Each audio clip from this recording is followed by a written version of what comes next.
If we talk about the critical communications industry, and if we talk about what's going on in the whole industry actually on communications, what do you think would be the best benefit for critical communications on what's happening today in the world? Well, I think, we need to start to reconsider completely our communication infrastructure. Today is a beautiful day to fly to London. Oh yes, visiting the 5G event in XL. So that's traveling to London City Airport and 5 minutes by bus. From the time our last album, that's what we've been doing on this time period, working on our beats. That's been working on our... There are actually 3 reasons to fly to London today. One is I'm having a meeting with one of the organizers. Another thing is that I will probably be meeting one of my old friends from the industry, which I haven't seen for a while. Good reason to go. And the last reason to go is that I'm clearly interested in everything that is happening with the internet world of things, and specifically on IoT for critical communications. This is the event where a lot of key players will be talking about specifically this topic. And it's good weather to travel to London, definitely. There's no wind, there's no rain, there is only sunshine.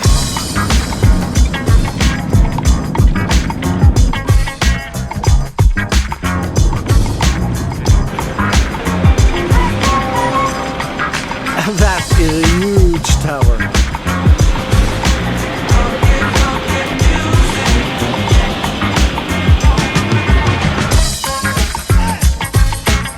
Traveling a few hours, airtime 1 hour.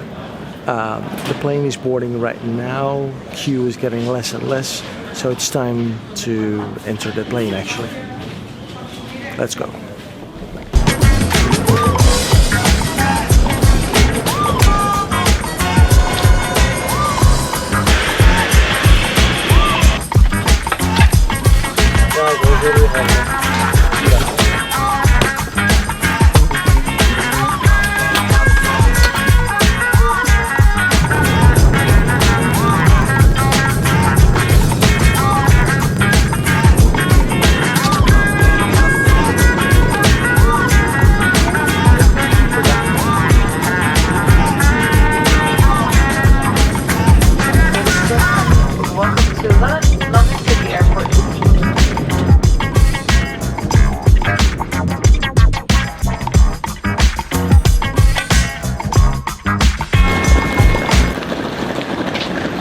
Good timing. I just arrived here at London City Airport. It's only 5 minutes with a bus to London XL for the 5G event.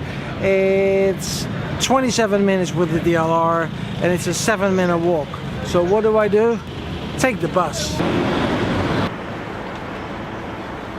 Specifically today they have a public safety and critical communication stream. That's what we're going to visit. That's what I'm going to be today.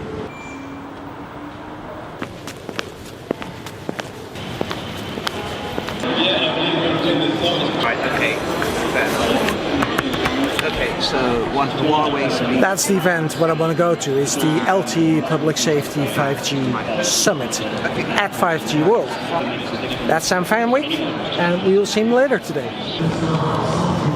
If you are a tech head, which I am, this is the place to be. Now the challenge here during this event is to make sure that I'm going to meet the right people, the right companies.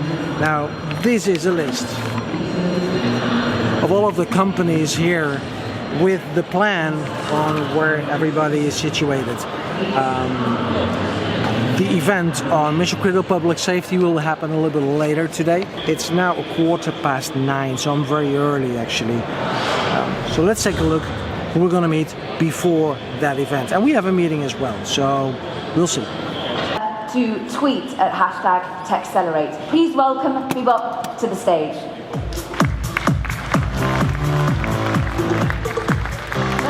Thank you. This capsule inside the tube.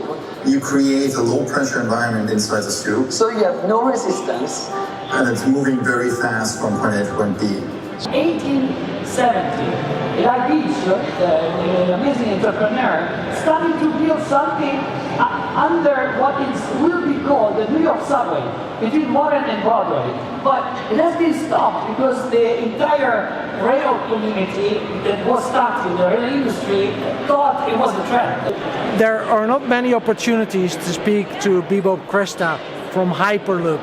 And if you don't know what Hyperloop is, look it up on the internet because you should know. That's right, isn't it, Bebop?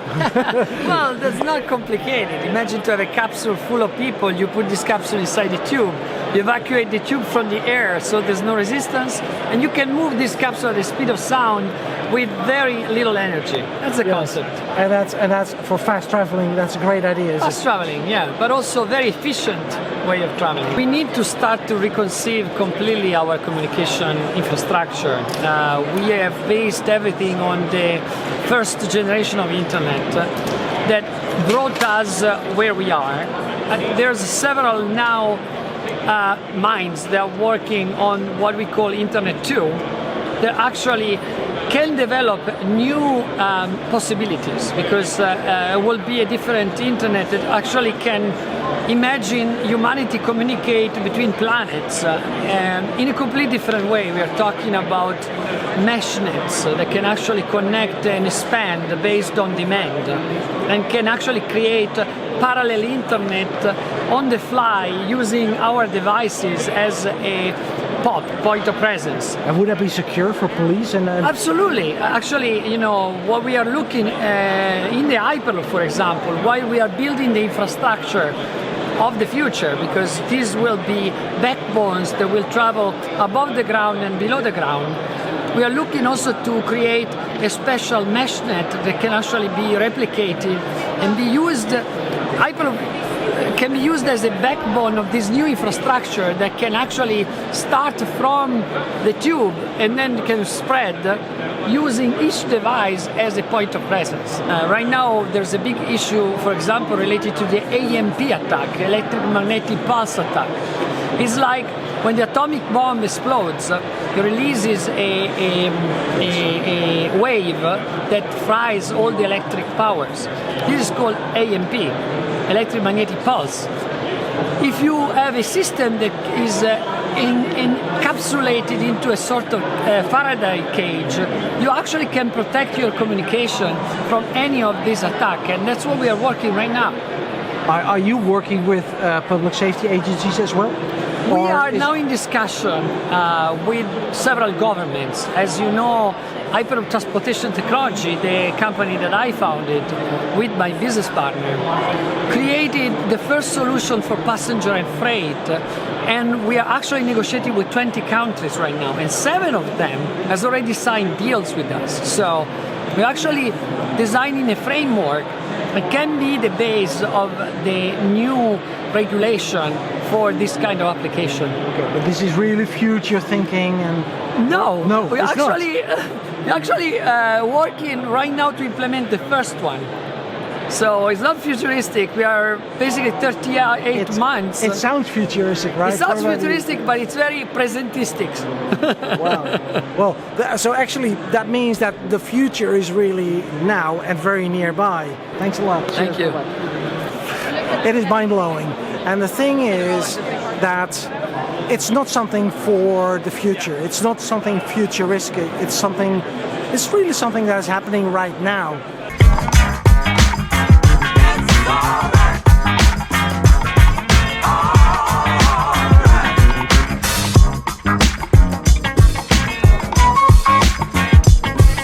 Very well, very well. Yeah. How are the knees doing? I can walk.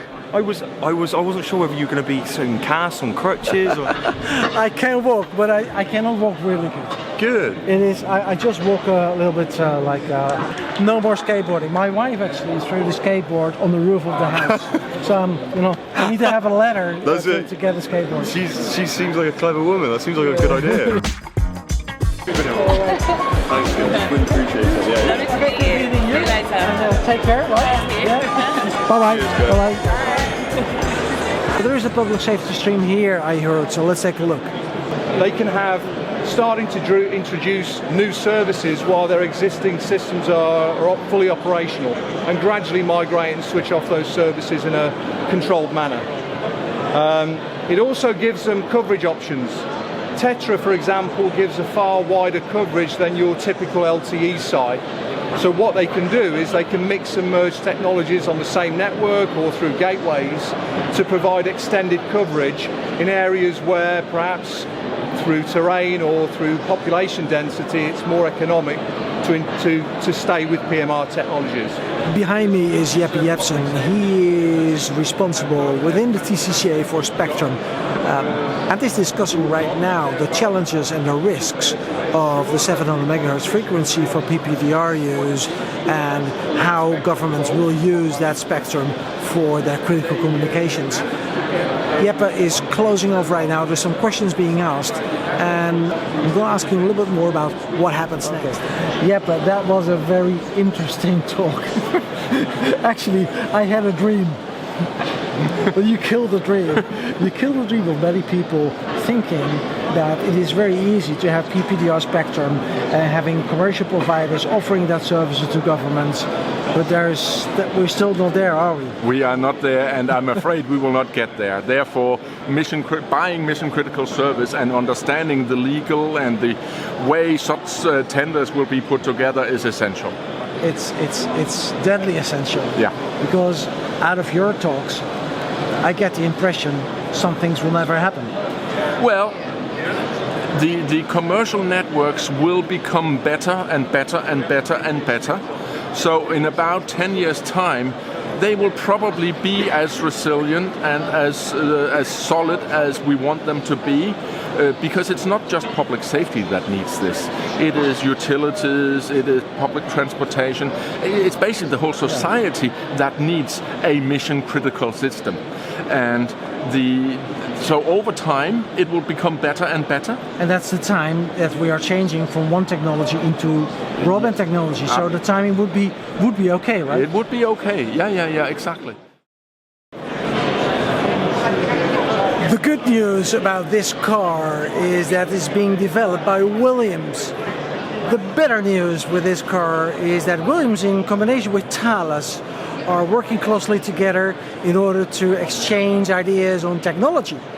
Thales, Williams, fast cars, cybersecurity, IoT. Now this is the only car in the world at this moment in time. It's a prototype, it's a 2.5 million euro car.